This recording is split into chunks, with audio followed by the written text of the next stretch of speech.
Welcome back to Savannah's Own, the story of the Irish Jasper Greens. I'm Patrick Collins. And I'm Thomas Keegan. In our last episode, we traced how a group of Irish laborers in the 1840s Savannah carved a place for themselves in the city's social hierarchy by forming a militia company of their own.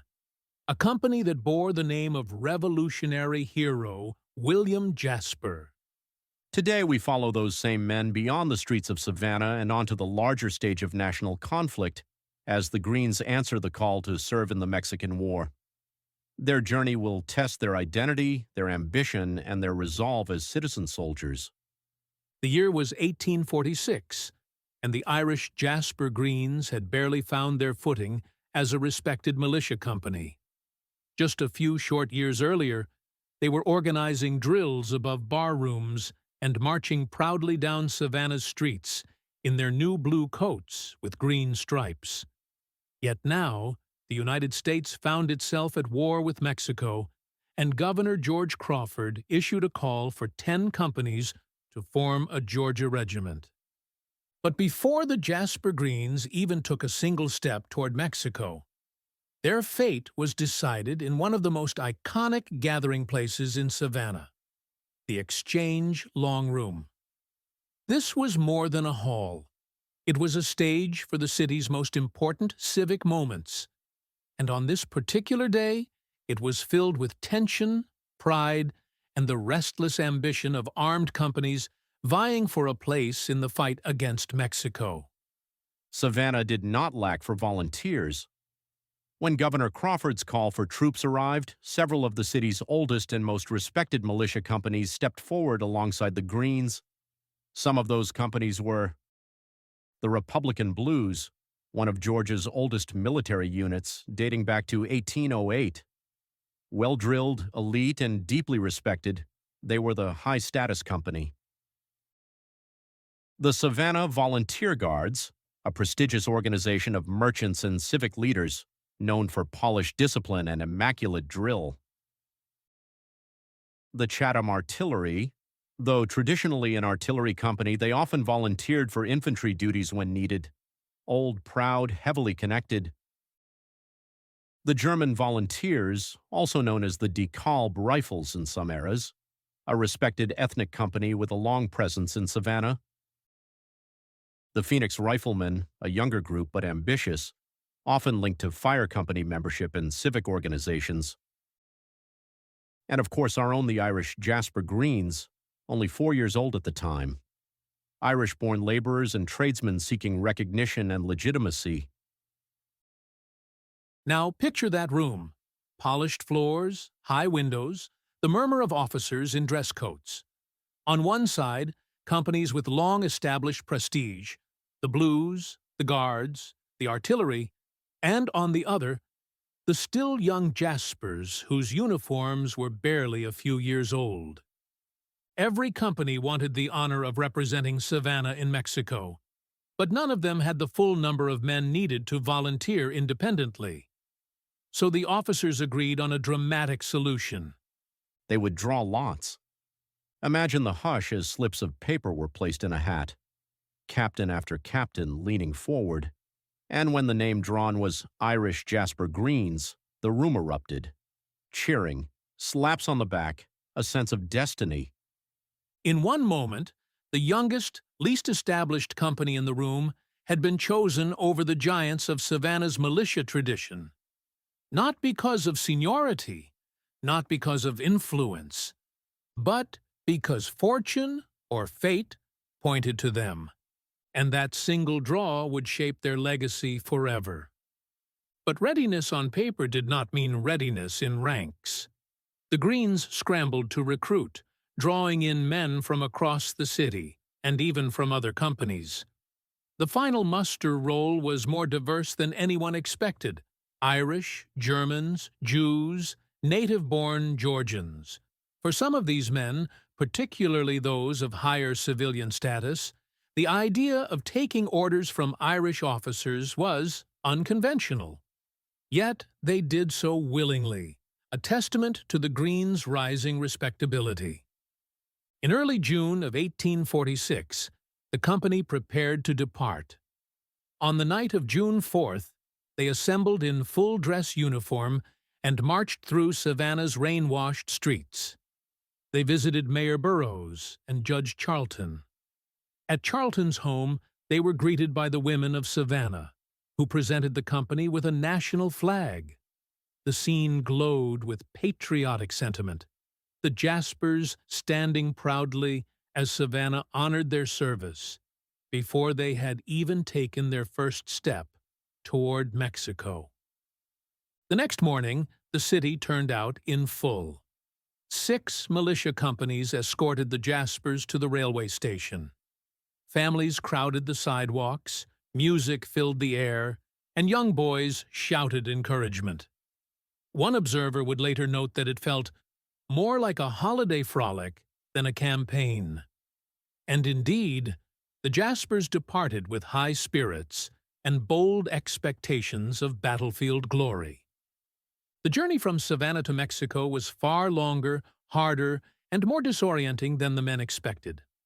What began with cheers quickly transformed into a grueling expedition across the South. First from Savannah to Macon, Georgia. The men rode in cramped rail cars, coal smoke poured through open windows, their new uniforms already clung with sweat and soot. Then Macon to Columbus, Georgia. The countryside grew rougher, supply wagons rattled behind, crowds cheered them at every stop, but the food and water wore thin. Then Columbus, Georgia to New Orleans, Louisiana. The men were struck by the humidity, mosquitoes, and rough camps along the way. Some suffered fevers before they even reached Mexico. And then came the river transports, long flat-bottom boats packed with soldiers, equipment, and supplies. These were not comfortable ships, they were floating ovens. Men slept shoulder to shoulder on hard planks. Daily life aboard was hard, every day the same. Meals, hardtack, salt pork, coffee when available. Sleeping, no bedding. Men curled around rifles and cartridge boxes. Heat, brutal, stifling, unrelenting. Water, muddy river water unfiltered through cloth. Boredom, constant. Disease, always hovering. They drilled when possible, cleaned rifles daily, sang Irish songs in the evenings, argued, told stories, and waited, endlessly, for orders. Finally, after roughly 1,300 miles, they arrived in Mexico. They joined the 1st Georgia Volunteers under Colonel Henry R. Jackson, formerly one of their own.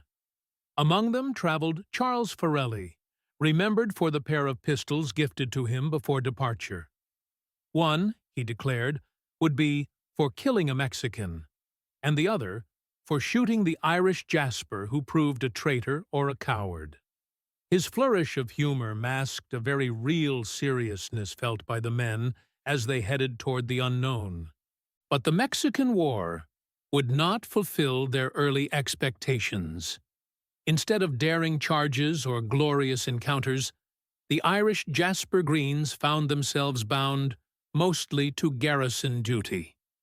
Disease and exhaustion plagued the regiment, and the Jaspers soon learned that war was less about heroics than endurance. Still, they upheld their duty with discipline. Letters home reflected frustration, but also pride. They were representing Savannah honorably, even if their muskets seldom fired in anger. Their responsibilities included patrolling the streets, guarding warehouses, escorting officers, handling disputes between soldiers and local civilians, standing long hours in oppressive heat. And all the while, disease ravaged the regiment. The most common illnesses were dysentery, measles, malaria, typhoid-like fevers. Many men were hospitalized for weeks. Some never returned home. This wasn't the glorious war they expected. It was endurance, monotony, and the constant fear that sickness might take a man quicker than bullets. But what matters is this. Through it all, the Irish Jasper Greens kept their discipline. Letters home praised their conduct. Officers noted their unity. and Savannah newspapers proudly reprinted any news that reached the coast. They were not on the front lines, but they proved they were soldiers. But not all moments of the Jasper's Mexican War service were defined by quiet routine. In fact, one of the most dramatic episodes took place not in the streets of Matamoros or the garrison at Camargo, but on the Rio Grande itself, aboard the transports that carried the regiment upriver. Yes, and unlike the battlefield heroics they once imagined, this incident was born from wounded pride, harsh words, and the boiling tensions between units drawn from very different corners of Georgia. The trouble began on August 30th, 1846, as the regiment prepared to move upriver. A quarrel broke out between a member of the Irish Jasper Greens and several men of the Kennesaw Rangers, a mounted company from Cobb County. It started with mocking remarks about the Jasper's Scottish ancestry and, according to one witness, an insult comparing him to a jackass because he was loaded like one, meaning he didn't appear to be a real soldier because he didn't know how to carry his gear and carried far too much of it. Insults carried weight in the 1840s. Pride was currency, and these men were far from home. The quarrel simmered overnight, but ignited the next morning, on August 31st, as both companies assembled near the steamer Corvette. When another round of taunts flew, the Jasper who'd been mocked the day before stepped forward and offered to fight any member of the Rangers right then and there. Voices rose, hands tightened around musket stocks, and it looked for a moment as though a full brawl or worse might break out. But a non-commissioned officer stepped between the men just in time. No blood was spilled, no shots fired, and the companies eventually boarded their transport. But the scene revealed the stress, exhaustion, and combustible pride simmering between men who were supposed to be fighting a foreign enemy, not one another. Now here's where history becomes complicated, because this documented altercation on the Rio Grande has long been connected in local tradition to a second story, one far more dramatic and far less certain. Among some reenactors and descendants, there persists a legend of a Jasper killing a man, often described as a fellow Georgian, with a bayonet aboard a transport ship. It's told as a moment of boiling tension, a flash of violence at sea, or a lethal confrontation in cramped quarters. But here's the truth. No surviving primary source confirms that a bayonet killing ever occurred.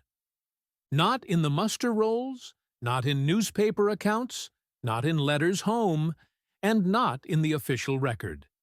It may be a conflation of multiple events. Other Georgia companies did have violent fights during river or coastal transport, and the Rio Grande confrontation, heated, tense, and dangerous, may have grown in the retelling into something bloodier. And for immigrant companies like the Jaspers, legends sometimes filled the spaces official history left blank. Whether born from truth or shaped by memory, the bayonet story tells us something important. The men of the Irish Jasper Greens were remembered not just as soldiers in neat ranks, but as fiery, proud individuals navigating fear, exhaustion, and identity far from home. But whatever the legendary details, the official record is clear. The Jaspers kept their discipline, upheld their duty, and carried their honor upriver into Mexico. And after months of hardship, they would bring that honor home to Savannah, changed by disease, distance, and the quiet trials of a war that tested them in ways few expected. By mid-1847, the Greens returned home. If their departure had been greeted with cheer, their return was welcomed with triumph. The city council issued formal praise. The Irish community threw a celebratory gathering. During a meeting on June 21st, the company forgave old fines and passed resolutions in gratitude for Captain McMahon's leadership. In the eyes of Savannah, the Irish Jasper Greens were no longer simply an immigrant militia company. They were veterans. They had carried the city's banner into a foreign land and brought it home untarnished. The war strengthened their identity. By the late 1840s, rolls showed increasing Irish-born membership. The non-Irish officers who guided the company's early years, Ward, Jackson, and others, gradually stepped aside, passing command wholly into Irish hands. The Greens no longer needed borrowed prestige. They had earned their own. Their new drill room above Mr. Davidson's bar room became a bustling hub of community, filled with stories from Mexico, renewed camaraderie, and the pride of having marched as representatives of Savannah. They hosted balls, paraded on holidays, and became a fixture in public ceremonies. The company that once sought respect now commanded it. The Mexican War may not have made the Irish Jasper Greens famous throughout the nation, but it gave them something far more significant: legitimacy. They had served, endured, and returned home changed. And Savannah's perception of its Irish community changed with them. The Irish Jasper Greens marched home from Mexico not just as citizens, but as veterans. Their place in Savannah's civic life was secure, and the decade to come would see them thrive in ways they could scarcely have imagined. But history seldom rests for long. As the 1850s unfolded, political tensions simmered, the nation's divisions deepened, and the Greens found themselves balancing tradition, duty, and the storm rising over the American horizon. Join us next time for Episode 3, Peace, Pride, and Parade, 1849 to 1860. A decade of prosperity and the calm before the coming storm.